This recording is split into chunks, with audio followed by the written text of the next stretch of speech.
How to stop overthinking and start taking inspired action. That got your attention, didn't it? Can I guess something? You've got ideas, you've got dreams, maybe even a clear vision of, a business that you want to do or something that you want to do in your life, but your mind won't stop spinning. You start overthinking, you start analysing, you start second guessing, and you do this with every single little step. Am I right? Is this something that happens to you? Well, let me tell you this. You're not alone. This is one of the biggest traps that holds so many people back.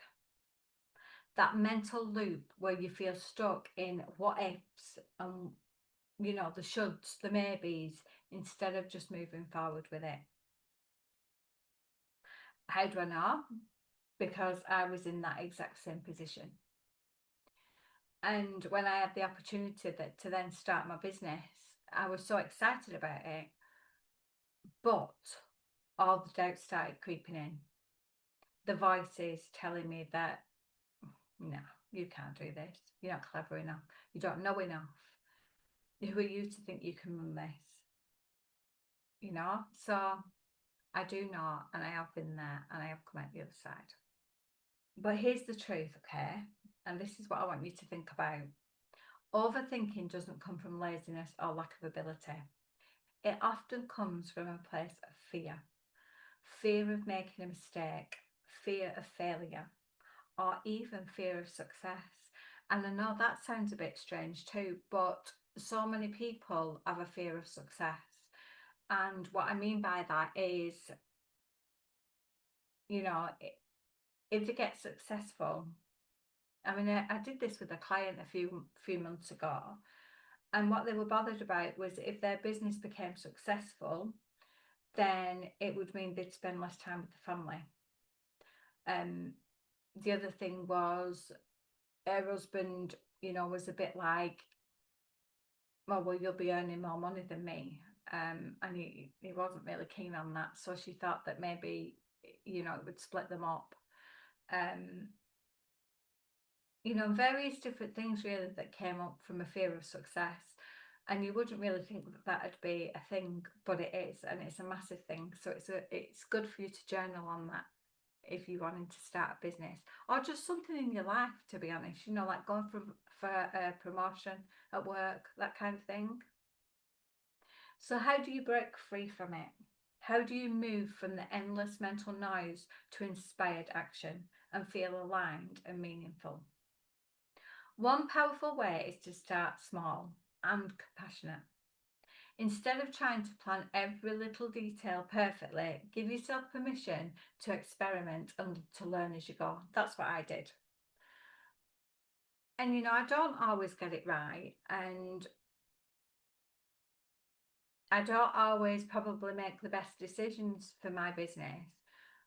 But what I do is focus my energy on the people that I help, and I make sure that I get the results for them, or that I give them the ability to get the results themselves.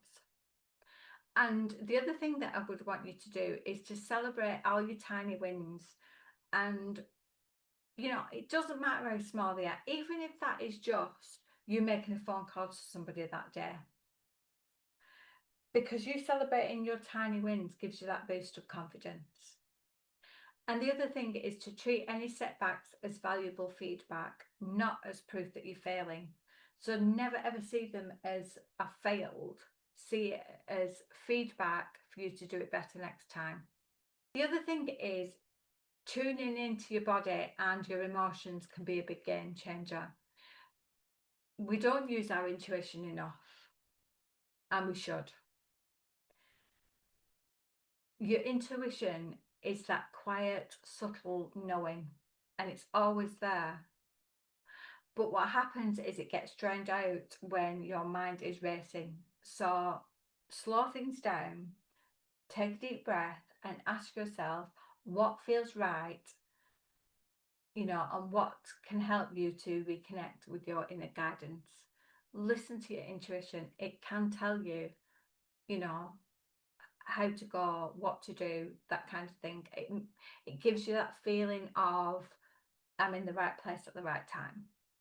In my coaching sessions, I guide people to develop this balance between planning and trusting, and between thinking and doing, so they can step forward with clarity and courage.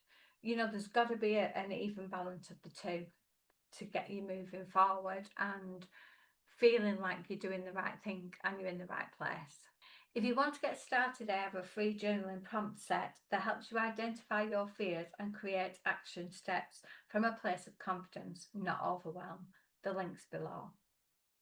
And remember, progress beats perfection every time, and done is better than perfect. And you've got this.